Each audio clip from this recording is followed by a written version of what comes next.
You guys were coming to the Meadowlands, Right. and This is months later, by the way. months later, a little while, what, a week or two, a month, whatever. Later. Tomato. You were there. Right? You were there. You made You're it. there. You're in the area. You're in the neighborhood. I said, would you do me a favor? Would you just meet him? Now, I had never met you. We never met. We talked. Not in person, right? Not No. in person. We had talked plenty of times, but never met face to face. I said, Vince, I don't know him. Got great. I mean, everybody speaks very highly of him. Just up and down. And I said, I don't think I've really ever asked you for a favor like this. Would you just meet him? Would you take 20 minutes and meet him? So I think this meeting is going to be how you doing, pal? Yeah. Uh-huh. Where'd you play ball? Oh, red-headed basketball player you. And set up the meeting, set the car, and for the Meadowlands, so you can make the Meadowlands that night. Met with them, and Pat called me and said, "Yeah, we're going to meet with the mean Mark. Gotta pay. Say, come in. I don't know, Brucey. Big fella. Goddamn." And I think it's going to be a 20-minute, and I'm going to get a call. Don't ever waste my time like that again. And I don't get a call. I don't get a call. I'm like, this must have been bad. Because I'm not. I mean, you got heat. I'm thinking like, oh my God, man. Backfired. He's like, what'd you send me? And, next thing I know, we're going to be, I don't know, going to buy a basketball team and put him in there. But it went a couple hours. Yeah, it did. It went a long time. Yeah. And Pat calls me and says, oh my God, we love him. That was good. And I'm like, all right, so it's good. And I said, we gonna do the deal and all that stuff? And he goes, we already talked to the people. We're sending everything in. I said, well, okay, but Debbie's got I sent her the whole basically dark angel in many ways kind of deal, that the black to my white and all this stuff. And they sent over the drawings of different looks for you to be this dark character. And the coolest one was what we ended up with. And he goes, he looks like an old-fashioned Undertaker. Like the guys in the Old West, and they build the coffin, and they had a pace, and they bury the guy, the Undertaker. And I'm like, yeah, that's great. But I wanted to call you Cain, because Cain was the first man to commit murder. Cain killed his brother. I didn't know this either. You had to know. I don't. I swear to you, I have Oh no. my God. I have no idea. That's where I was. In fact, I was going to ask you where Cain come from. Cain, first man to ever commit murder. Yeah, Cain kills his brother Abel. That's from the Bible. So it's from the Bible. Yeah, I got it. Got Okay. it. Got it. It's Got a that book. reference. It's a book. Got They that got 'em at reference. Barnes and Noble, I think. I'm gonna pick one up on the way home. Yeah, or any of your fine hotels. Okay. Nightstand drawer. Just pull it out. I think you're not saying what. Take it with you, no? Back to murder, not Okay, back to murder. So, not being a thief. so in many ways, Cain was the most evil person in biblical lore. Kills his own brother, man. First man ever to commit murder. I just love that name. It's a cool, strong name, Cain. Well, you loved it so much. I loved it so much, I named your brother and my son Cain. Go ahead. And so it was going to be Cain the Undertaker. I know I keep hitting this microphone. I told you got all my space out of here. I got no room. And that was the deal, man. And the first man couldn't get more evil than Cain. And we were gonna go with that. And 3 weeks. We went 3 weeks with Cain until we dropped it. Did we dropped it by the time that I debuted? Because no, you were introduced as Cain the Undertaker. Was it Cain in Survivor Series? Yes, we did 3 weeks, and then we did TV. That's why I remember it's 3 weeks, because we did that whole series of TVs as Cain the Undertaker. Yeah. The next TV, which was 3 weeks later, he dropped We dropped the Cain. Yeah. And you were just the Undertaker. That was. And I said, that'll never get over. No, never. That's too gimmicky, right? Yeah, way too gimmicky. Yeah, it had to have a name. Yeah. Yeah, that introduction to WWF at the time was stressful? Was a little crazy. Like going out, like I know that my debut is Survivor Series, but I'm going to go do these 3 matches in, I don't know where, Syracuse and Rochester. Rochester, yes. So back then we do what, 2 days of TV and about 6 weeks of TV, programming, and like me trying to process how do we do this? Like I'm not going to debut here, but I'm here.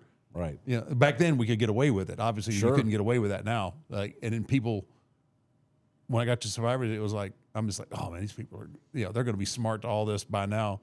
No clue. It was. No, we didn't have the internet and social media and all that. Yeah. Then. We could actually do that. Yeah. So. And then before you kicked me to, how long were we together before you kicked me to the curb? Ooh, boy. I mean, you got what you wanted, and then you just kicked me to the curb. I then kicked you to the curb. No, we went a few months till we did Royal Rumble, and then I kicked you to the curb. Pretty much after that, I was given the choice of either continue with my day job and do the producing because I was working in the studio and producing everything, or go on the road with you full time. And you said produce it. Woo! Well, no, I did, but at the time it was the devil you know versus the devil you don't, and I wanted to stay in the office and continue to do that. And also there was, I loved the character and felt that it needed that. At the same time, Percy Pringle came in for an interview, and in the interview, they said, "Well, what do you, what's your background? Yeah. What's your background?" I said, "Well, I'm a licensed mortician," and it was all over at that point. And he had been your first manager, but it was perfect. It was, I loved being the manager. I loved doing that stuff with you. I absolutely dug it, but also the producer in me and looked at it and said, Paul Bearer and the Undertaker, that was a better match, and I think that was a much better fit, and I think that Paul was better for you in the long run. Obviously, it was. Wasn't even close. Match. Yeah, it was, I mean, he was so. It much was better. Close. No, he he wasn't so much better. No, he was really. You never gave me a chance. No, you kicked me to the curb. You kicked me to the curb. I thought you kicked me. No. Let's get it straight. You're like, all right, I brought you to the dance. Go ahead, do your thing. I'm gonna go. Yeah, I'm gonna go. Yeah, you I'm said, gonna go boom, back. I want Paul back. I'm a stooge at the office here. I want Paul back. That hurts. What? Inside where it counts. Where? What'd I say? Way down deep. What? And who's he to talk now? Oh yeah, Jefe. El Jefe. El Jefe. El Excuse Jefe. me? Office. El office. Jefe. Hey, wait a minute. Who's that? Wait. We got to add to it. Why? What? You can't edit that out. El Jefe. Oh, Snake. What? Snake? Can you pick Latin? Can you pick Latin Spanish? You just did. Maybe. Yeah. They know El Jefe. They don't know El Jefe. I don't talk about it much. CBN. But that, Paul came in, and I thought, Paul was perfect. And he was. And you know who named Paul? I don't. You don't know much, man. I do. Where were you? People Where were you, man? People are absolutely. I have blown. excuses for not remembering. You remember far more. You remember all the stuff back in Houston. People are blown away at how little I know about everything that I should know. I had a different way to process and do my thing, but yeah, I'm a wow. I don't know any of this is my history and I don't even know it. So that's Percy came in at a TV, and we'd already were like, we're going to make this move. We're going to do this. And I was talking to Road Warrior Hawk, Mike Hegstrand. And he looks over at Percy and he goes, hey, how about the name Paul Bearer? Ding, ding, ding, ding, ding, ding. Get it? Paul Bearer. Awesome. I'm like, There it is. there it was. That's He was born. Yeah. And then you tell Vince, and that shit just runs. He also did Doink the Clown, too. Didn't come up with the name Doink, but Mike did? Hawk did? Hawk did, because Matt Bourne, who was Doink the Clown, sitting in the dressing room after his match. Crusty. He's got his boots all out, had the cigarette hanging out of his mouth, and he's undoing his lip, and he's miserable. So, and Hawk goes, Bruce, look, he's Krusty the Clown. Doesn't it look like Krusty the Clown? I'm like, oh my God, it is. And I ran and got Vince. I said, look, Krusty the Clown. He has no idea who Krusty the Clown is.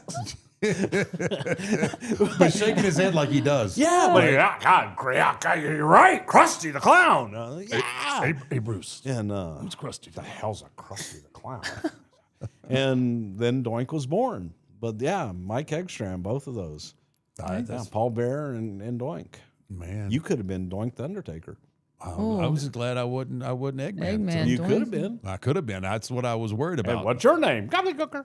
Oh God. Oh, that was The some Gobbledtaker. trying- The Gobblytaker. Gobblytaker. Wouldn't that have been cool if you'd come out of the egg? Oh, No, That it would not have been cool. So cool. That would not have been cool. That would have been awesome to come out of the egg. The egg cracks and crumbles and dong, and then dong. I think we did it the right way. Yeah, it was pretty good what we did.